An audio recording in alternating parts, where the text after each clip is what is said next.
Oi, gente. Esse é o segundo vídeo de o que tem na minha boca. Eu não sei se é o que tem na minha boca. É o que tem na minha boca. Só que agora será comigo. Vocês perceberam que eu tô com o olho fechado, né? Então, vamos lá.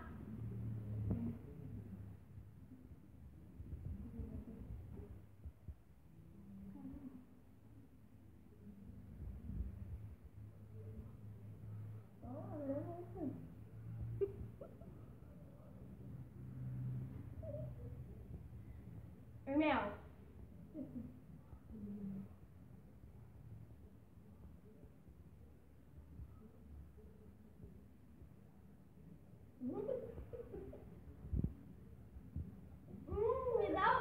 Me dá água.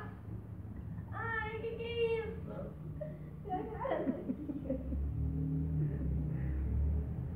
Quer mais? Quer? Não. O que era? Ela não falou. É molho de tomate. Errou. Não. Errou. Agora tá É ketchup. Peraí que eu vou dar. Foi. Ai, meu Deus, cadê minha boca? Tá aqui. Toma.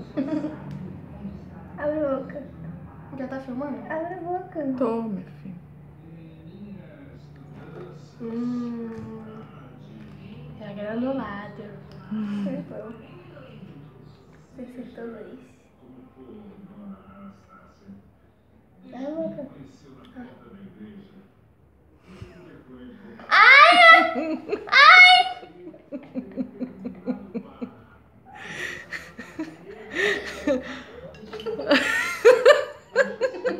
O que é isso? Não pode falar, né? É manteiga? Acertou. Já posso abrir o olho? Pode. Ai, que horror. Tu acertou três, ganhou. Que trem? Eu acertei dois. Tu Ah, acertou é. o mel, manteiga e o granulado. Ah, é. Acertou. Tá aqui, gente, ó. Pode? Então, foi isso.